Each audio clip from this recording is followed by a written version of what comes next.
This clip is brought to you by SaveWithConrad.com. Supposedly, Vader was supposed to be in the main event against Shawn Michaels. That didn't go well at SummerSlam from Shawn's perspective. So supposedly an audible is called. Sid is put into that spot. The Garden totally dumps all over Shawn, cheers Sid even when he attacks Jose Lothario with the camera.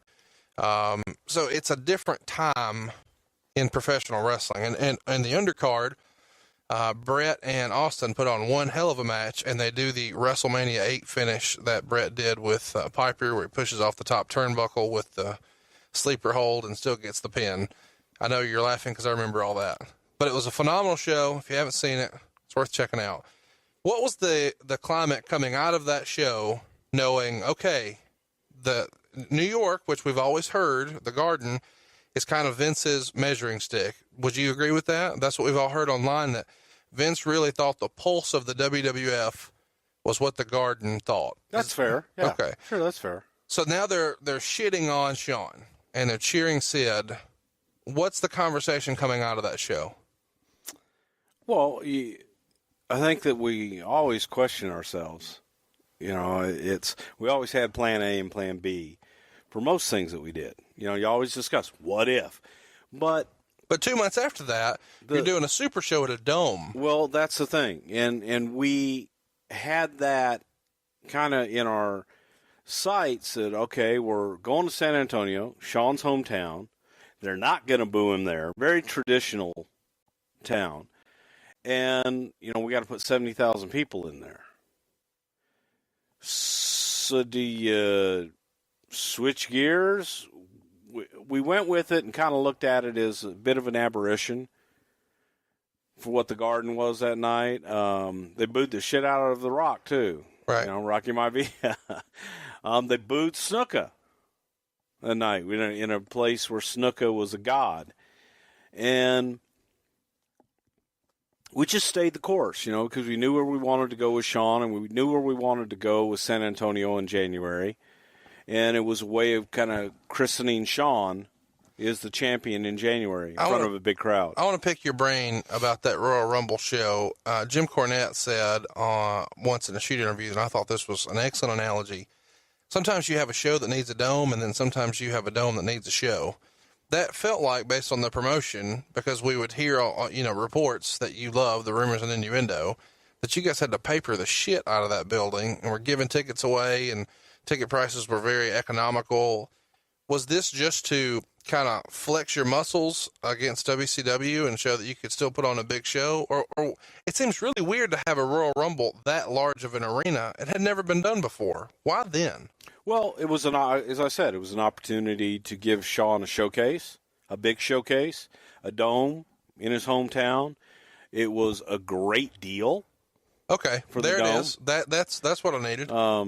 You know, so that was a huge part of it, and the ticket prices were economical because it wasn't a WrestleMania. Yeah, we're in a part of the country, a lot of Hispanics, a lot of middle class, that weren't going to pay those huge prices. Right. So it was always... It's not New York. Yeah, it's not New York, but it also wasn't WrestleMania. Yeah. I think that you could go into San Antonio with a WrestleMania and get WrestleMania prices. I believe that. But when we went in there, it was a Royal Rumble. You got an awesome deal on the building, so you could do lower ticket prices, still do a much larger gate than you could have done at the Joe and Harry Freeman Coliseum, and put a lot of people in there, make it look good for the event and for Shawn's kind of anointment, if you will. So let's talk about that. That Royal Rumble, another one of my favorite shows. It comes down to 4 guys. You guys do that. What a superstar lineup that 97 Royal Rumble has too, if you haven't seen it. Probably the breakout performance of Stone Cold Steve Austin at that point. But it comes down to the final 4. And they do a Final 4 pay-per-view the very next month in Chattanooga. And it's Undertaker, Vader, Bret Hart, and Steve Austin. And the plan, I think, was whoever wins that is going to face Shawn for the title at WrestleMania. But along the way, someone loses their smile. So carry us through I Lost My Smile and how you first heard about it and what your thoughts were and what the common feeling amongst the boys backstage was at that time. Oh, we were in Lowell, Massachusetts, and Shawn had injured his knee. Did you just find out that day it was happening, or did you know ahead of time? No, we found out that day. He showed up to the building and said, I'm dropping the belt. Yes. So you guys have to just scramble and rewrite everything. Hang on. No, let me take that back. We knew Shawn was injured, and we knew it wasn't good news. So the knee, right? The knee, yes. Okay. So we knew that we had to get the title off of Shawn. And the idea was that they would have a short match and a quick deal and put the title on Sid. In Lowell, Massachusetts. Or just wherever. That's where we were. Okay. You know, you get the news, you're given this information, you got to do something, you got a live TV show to do it on. And then an audible is called, and this is the famous What show. audible was called? He forfeited the belt in the middle of the ring. Well, okay, hang on. You're getting ahead of me. You're going into your conspiracies now. Well, no, I'm just following what you just said. Okay. You just said the plan was to drop it to Sid. The idea was, and Shawn didn't want to do that. And Shawn felt that he wanted to go in the ring and forfeit the title. Now, not what we wanted to do. Wasn't our plan A. Wasn't our plan B. But it's kind of what we were stuck with.